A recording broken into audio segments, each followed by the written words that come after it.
Et bonjour à tous. Bienvenue dans cette nouvelle vidéo. Film d'animation aujourd'hui. Et aujourd'hui, on va parler d'un film d'animation récent, comme j'avais dit la semaine dernière. On va parler de Bubble. Bubble, film donc de 2022 qui est sorti sur Netflix en avril, le 28 avril pour être précis. Il a été présenté le 10 février 2022 à la Berlin Halle de 2022. Puis il est quand même sorti en salle au Japon le 13 mai 2022. Donc en box-office, il a pas marqué du tout, hein, forcément, vu qu'il est sorti sur Netflix 2 semaines avant.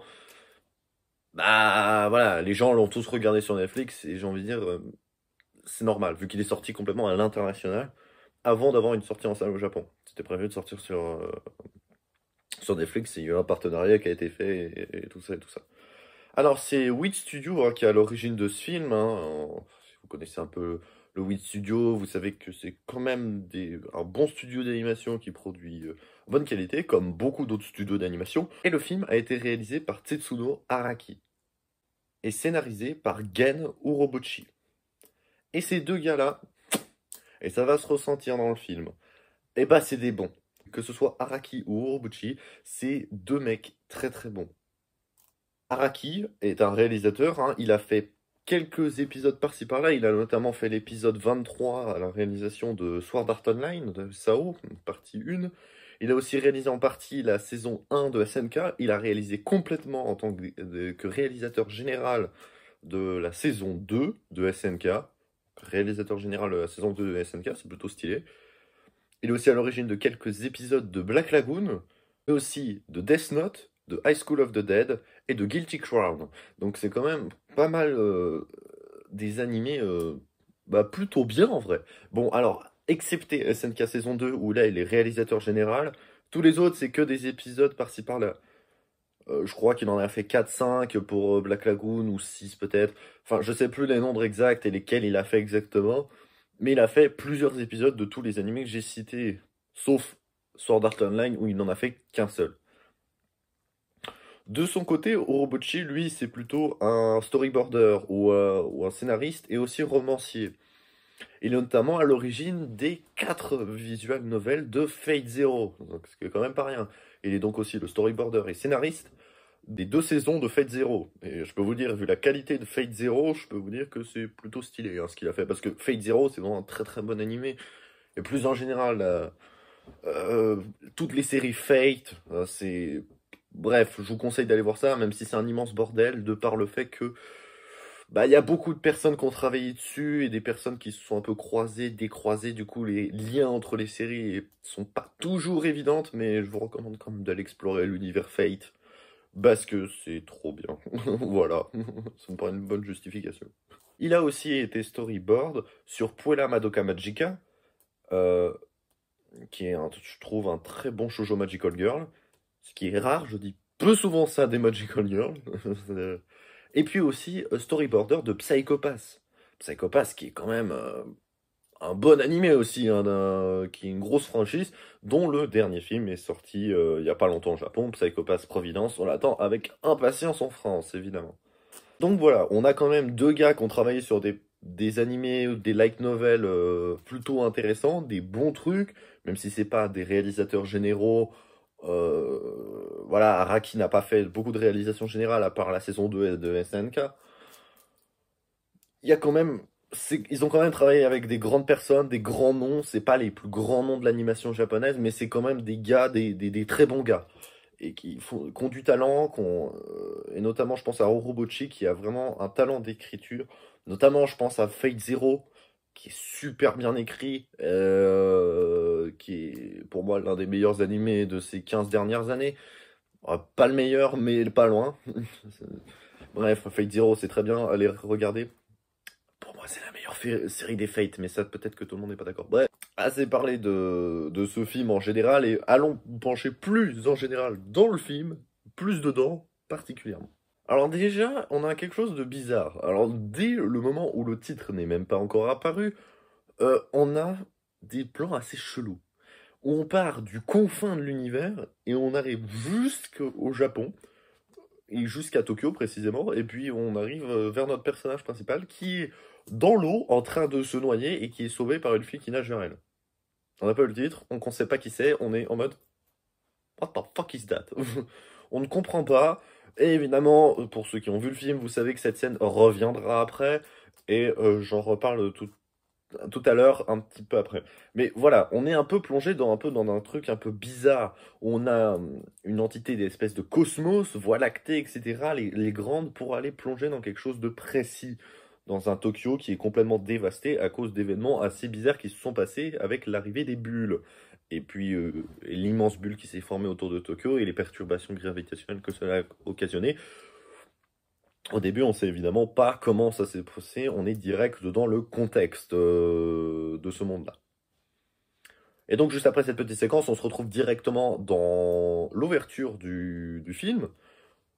Et moi, j'ai quasiment envie de ça appeler un opening, parce qu'il y a des codes de l'opening, et puis c'est bien chanté, et puis c'est un groupe qui est habitué. Eve. C'est Eve qui est à l'origine de l'opening de Bubble, et à savoir que, si vous ne savez pas, mais Eve est notamment ceux qui ont chanté Kai Kai Kitan, l'opening de Jujutsu Kaisen. Et donc, on va dire, c'est un banger cet opening. Donc, voilà, on a quand même un bon groupe là qui nous a fait un petit opening pour un film, j'ai envie de dire, pourquoi pas. C'est c'est plutôt original. Disons que les génériques avant le début du film, c'est quelque chose qui se faisait à une certaine époque, puis ça s'est perdu. Et puis, à vrai dire, on s'en fout, hein. Peu importe. Qu'il y en ait ou qu'il y en ait pas. Et donc, on est dans cet univers-là. On se retrouve donc après le générique avec ce Tokyo dévasté, où on voit en fait bah, que ça se passe bien, et qu'on a des groupes de 5 individus qui font du sport les uns contre les autres sous forme de parcours pour récupérer un peu des vivres. Et donc, gagner un petit peu, c'est un sport, etc., qui se joue un peu à la manière fair play, sauf pour les enfoirés qu'on dirait des gigas là, avec leur masque là. The Undertaker, pardon. Enfin, c'est. Ou les Fossoyeurs aussi, ils ont deux. Enfin, on les appelle de deux manières différentes dans le film, sur la VF. Mais ouais, ça a l'air de bien se passer. Et franchement, c'est un univers qui a l'air plutôt sympa, même si un truc dramatique qui s'est passé il y a 5 ans. Aujourd'hui, dans le contexte du film, on est dans quelque chose d'assez calme, d'assez paisible. Ok, Tokyo est en partie sous l'eau, il n'y a plus personne qui vit, mais le monde a l'air de se porter bien. C'est ce qu'on va nous expliquer un petit peu plus tard dans le film, qu'il y a seulement la concentration, ça s'est étalé sur toute la planète, mais il n'y a que sur Tokyo que ça a duré. Ça frappe Tokyo. Un peu, tu vois, les films américains où c'est New York qui se fait péter la gueule toutes les 5 minutes. C'est pareil, c'est Tokyo. C'est la grande ville, c'est la capitale. Hein, Putain, c'est logique. Vous me direz, New York n'est pas la capitale des États-Unis. C'est vrai, mais bon, New York est une ville emblématique que tout le monde connaît. Bref, à parenthèse fermée. Et donc, on se retrouve, donc, après avoir croisé notre personnage principal qui est Ibiki, qui sauve un de ses membres de sa team, on se dit que, bon, il est distant, il est pas très communicatif, bon, c'est un peu con. Ensuite, on se retrouve donc à la tour, où Ibiki va aller tout seul à la tour, et il va tomber de cette tour, et il va se faire sauver par cette fille qui s'est matérialisée. Parce qu'on s'est rendu compte que cette fille, c'était une bulle avant. Et qu'elle a vu une affiche qui était sous l'eau. Ne me demandez pas comment elle est encore visible, l'affiche, alors qu'elle est sous l'eau, sous de l'eau de mer, probablement. Posez pas de questions, et puis du coup, elle se matérialise dans cette fille. Et puis, elle sauve Ibiki comme ça.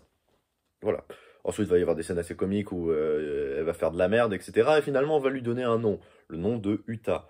Uta qui veut dire poème ou chant, pas chanson. Oui, bon, les traductions, c'est juste que poème, ça claque pas super comme nom, tu vois. Donc on l'a appelé et chanson. Mais en fait, c'est plutôt poème ou chant. Oui, bah exactement comme ouais, Uta dans One Piece Red, hein, qui est sorti la même année et où elle s'enferme aussi dans une bulle. J'ai envie de dire, il y a des, je sais J'aurais jamais pensé ça, mais un film d'animation peuvent se relier à One Piece Red. Ouais, qu'un film de ce genre se lie à One Piece Red. Ouais, ouais, ouais. Ouais, c'est bizarre, mais pourquoi pas. Bon, ensuite, le film va aussi se construire autour d'un point principal. Même, peut-être même pas un, mais deux. Deux points principaux vont nous intéresser dans ce film. Non seulement le parallèle entre l'histoire qui est en train de se faire entre Ibiki et Uta, et puis aussi entre Uta et les autres, et le conte de la petite sirène. C'est pas la première ni la dernière fois qu'on a ce genre de parallèle, et ça fait référence, hein, évidemment pas à la petite sirène de Disney, hein, ça fait référence à la petite sirène, le conte original, qui se finit mal. Ouais, il se finit très mal. Euh, Et donc, bah, la petite sirène, elle rencontre ce prince, elle le voit, et puis le prince finit par la laisser complètement de côté. Le film ne va pas parler de ça de cette façon, ils vont élaborer quelque chose d'encore différent, en disant que c'est un peu un contexte compliqué entre les sœurs de la petite sirène et la petite sirène, et donc entre Utah et ses sœurs qui seraient les autres bulles, en fait, et, le lien qu'elle a avec le prince charmant pour la petite sirène, et donc Ibiki pour Utah. C'est donc ça le parallèle qui est fait entre guillemets, l'amour et la famille, si on veut, dans une certaine mesure. Ouais, je sais, les familles avec des bulles, mais en même temps, c'est une bulle, Utah, donc merde, à la fin, quoi. Et le deuxième point, c'est le point de la renaissance, le cycle éternel, le tourbillon, comment ils appellent ça aussi dans le film, avec le parallèle avec la galaxie, notre Voie lactée qui va rentrer dans Andromède dans quelques milliards d'années. Ils ont dit 4,5 milliards d'années dans le film et c'est 2,5 milliards d'années. Faut être exact scientifiquement. Merde. Bon, soit on s'en fout, on sera bien mort avant tous. Ouais, 2,5 milliards d'années, il y a le temps encore. Ouais. Et puis donc cette renaissance, tout va s'en mêler, tout va se remélanger et se recomposer dans quelque chose de nouveau, le symbole de la renaissance, etc. Ah, sans vraiment se poser des questions si les êtres humains seront toujours là pour le voir. Ça, c'est pas sûr. Ça amène, ce sera la réflexion finale du film, hein, à la toute fin. Donc le film porte un double intérêt sur donc, cette renaissance et ce parallèle avec la petite sirène. Ouais, c'est les deux choses, quoi, en fait. On remarque que la petite sirène est un conte qui est repris beaucoup de fois. C'est même et que ce soit japonais ou américain, bien sûr. Concernant Ibiki, alors lui, il a une hypersensibilité auditive. C'est pour ça qu'il a toujours ce casque, et donc sa mère a essayé de le soigner, entre guillemets, en le mettant un peu dans une classe un peu spécialisée, je sais pas, ou un truc d'éducation, on sait pas trop ce que c'est. Une mère qui a l'air d'être montrée comme un peu distante. Pas trop d'informations non plus dessus, on voit même pas ses yeux, hein. Pendant tout le passage de souvenirs où Ibiki raconte ça à Utah. Moi, ce que je noterais, c'est que Ibiki a tendance à l'isolement, beaucoup de fois, sauf avec Utah qui va commencer à connaître, parce ils comprennent la même chose, etc., avec cette fameuse chanson, etc. Mais aussi, il a des problèmes avec les sons un peu aigus et un peu forts. Moi, ce qui me fait dire peut-être, je dis bien que Ibiki est un peu légèrement en Asperger. Et non, je ne dirais pas atteint d'Asperger, parce que l'Asperger est un dérivé de l'autisme, et donc l'autisme n'est pas une maladie, vous le savez très bien. Et donc c'est une... voilà, je pense qu'il a... Je pense que voilà, si vous vous intéressez un petit peu à cette... à ce... je dirais à cette modification du cerveau, hein, qui est pas forcément... qui est pas grave, hein. C'est juste que Asperger peut prendre plein de formes différentes, et voir des formes tellement légères qu'elles ne se perçoivent pas. Elles se perçoivent quasiment pas. Et je pense qu'il y a peut-être une volonté de la part des réalisateurs, enfin du réalisateur, pardon, et du storyboarder peut-être, de créer un peu un personnage comme ça. Et de faire, de par l'émotion et aussi par l'amour, qu'il arrive à changer un peu sa façon d'être. Et moi, honnêtement, ayant compris un peu leur volonté d'afficher un personnage qui est Asperger, le faire devenir de plus en plus sociable à travers le film et d'avoir beaucoup plus d'émotions, parce qu'au début, il est distant, il est froid, mais à la fin, bah, il est super sympa et ça se finit bien, enfin plus ou moins bien. Moi, je trouve que c'est un très beau message qui est fait passer à travers ça, à travers l'intégration aussi. C'est un petit peu quelque chose que je vois comme un message caché. C'est pas un thème du film, mais c'est quelque chose qu'on met derrière, par des petits clins d'œil. Alors peut-être que je me foire complètement et qu'il voulait pas du tout faire ça, j'en sais rien. Ou que c'était juste une simple hypersensibilité auditive, sans plus. Mais ouais, je sais pas. Ensuite, ce qui va se passer, c'est que Makoto, hein, donc la scientifique qui accompagne notre équipe des Blue Blazers, va se faire enlever par les Fossoyeurs ou bah, les Underbreakers, les Undertakers, pardon.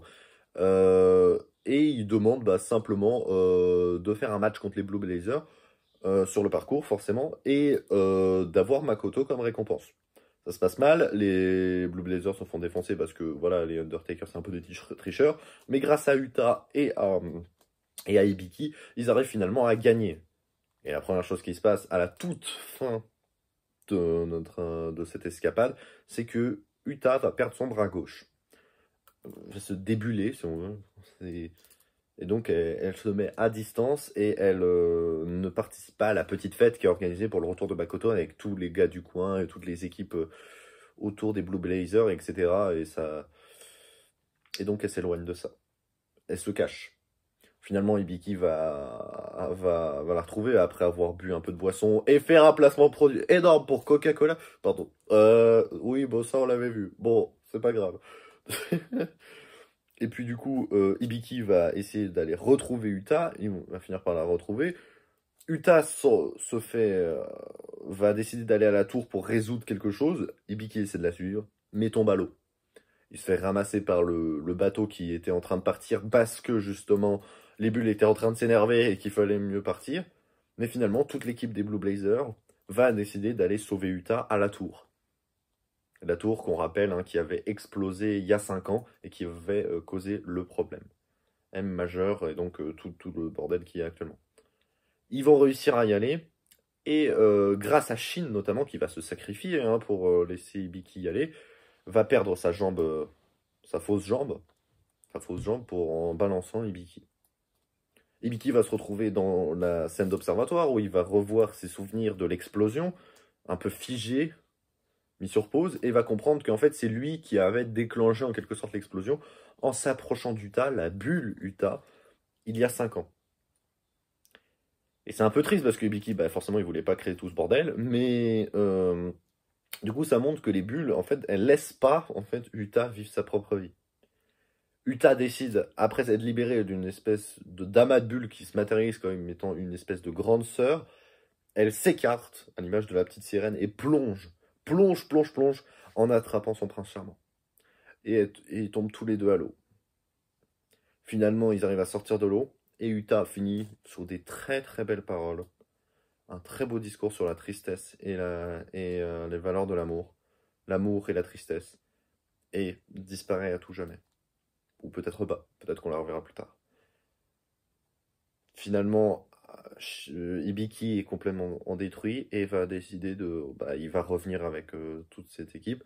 Et la bulle s'étant dissipée grâce à Utah et ses actions, les gens reviennent à Tokyo, on est en train de reconstruire Tokyo, mais les parcours continuent et nos amis, les Blue Blazers, font un match contre les ninjas et les Blue Blazers, avec Hibiki, qui court, est accompagné par une bulle, qui est Utah.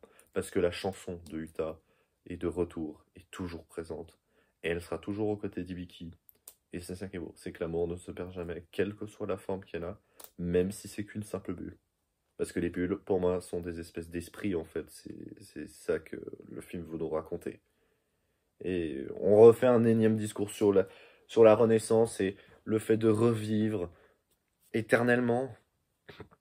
Je trouve ça magnifique. Avec encore une fois les galaxies, les cycles, les tourbillons, les hommes qui se font la guerre, etc. Mais qui sont stoppés des fois. Genre par exemple le petit plan où il y a des bulles qui tombent sur le viseur d'un sniper qui voulait tirer sur un enfant, qui a l'air d'être un enfant, en soldat, probablement pour une guerre quelque part dans le monde, on sait pas, hein, mais moi, c'est beau, c'est plein de beaux messages, le parallèle avec la petite sirène, une façon un petit peu différente d'élaborer et l'histoire de la petite sirène, et puis surtout une belle ode à la Renaissance et au fait que rien n'est jamais terminé. Et que la vie, même si ce n'est qu'un éclat éphémère, elle reviendra éternellement, même si elle peut être balayée et détruite en l'espace d'une seconde. Elle reviendra toujours. La résurrection, en quelque sorte. Bref. Voilà, c'est tout pour l'analyse. J'ai peut-être un petit peu rushé pour la fin parce que je me suis rendu compte que ça fait déjà là, je suis à pas loin de 22 minutes d'enregistrement, donc je me suis dit, on va peut-être se calmer. Mais parce que ce film, j'avais envie d'en parler parce qu'il est génial. Franchement, on voit vraiment hein, que Araki et Urobuchi, c'est des bons gars qui ont bien bossé, qui sont des super gars, bons réalisateurs et bons scénaristes, parce que franchement, ce film, c'est un must-see. Alors, est-ce que c'est le meilleur film de 2022?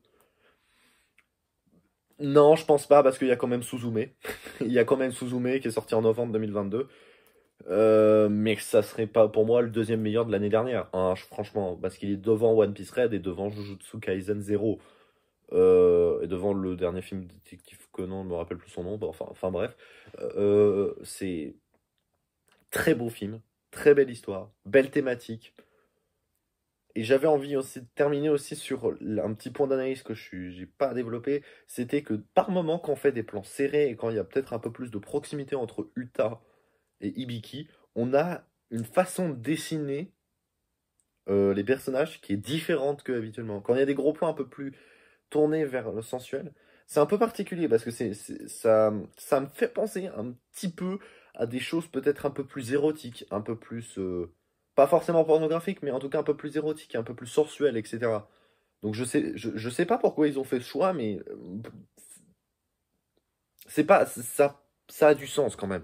Moi, ça apporte quelque chose de plus sur la proximité qu'ils ont tous les deux. Et sans qu'on ait besoin d'aller plus loin dans le détail. Vous voyez très bien ce que je veux dire. Observez bien parce que vous verrez que des fois, les visages des personnages, notamment Uta et Biki, et je crois que s'il y a que eux qui sont concernés par ça, sont dessinés des fois de manière différente pendant quelques secondes. De manière ouais, voilà, vous verrez bien. Vous verrez bien le truc. Donc bref, c'est un film que j'ai franchement adoré. Parmi tous les films qu'on a vus depuis le début, depuis donc là, c'est le neuvième épisode. Ça doit être, ouais, je sais pas, peut-être mon troisième ou deuxième préféré, peut-être quand même derrière Millennium Actress, qui est vraiment très beau, et peut-être aussi derrière La Colline au Coquelicot. Mais il est devant tous les autres qu'on a présentés sur la chaîne depuis le début. Franchement, c'est un must-see, c'est un très bon film d'animation. Et, et voilà, et Netflix nous montre que malgré ça, ils sont capables de faire des excellents choix en termes de marketing sur les animés qu'ils achètent. Enfin, les films d'animation en l'occurrence. Donc voilà, un très beau film d'animation que je recommande, belle thématique, très belle histoire, maîtrisée de bout en bout, storyboard, avec une sonorité et une musique qui est vraiment très particulière, avec aussi le fait que quand Uta est peut-être plus face au mauvais côté, quand les bulles deviennent rouges, tu sais, ça devient... la musique, c'est la même, mais elle devient un peu cringe, tu sais, bizarre, un peu presque dans un contexte d'horreur, tu sais. Moi, je trouve ça super bien maîtrisé, la musicalité est parfaitement maîtrisée, les thématiques sont belles, il y a des beaux messages passés, des trucs un peu plus cachés comme l'Asperger, je pense, de Hibiki. C'est magnifique, très beau. Valeur de l'amitié, valeur du travail d'équipe, valeur de l'amour, valeur de la renaissance. Franchement, c'est très beau, un très beau film, je recommande à 100%. Et puis voilà, que dire de plus? Sur ce, je vous dis à plus tout le monde, on se retrouve la semaine prochaine pour le neuvième épisode sur Conan le Fils du Futur, épisode 17 et 18. Et puis, dans 2 semaines, évidemment, on se retrouve pour un nouveau film d'animation dont je vous ferai un petit teaser la semaine prochaine, bien sûr, comme d'hab. Et donc cette fois, sérieusement, à plus tout le monde.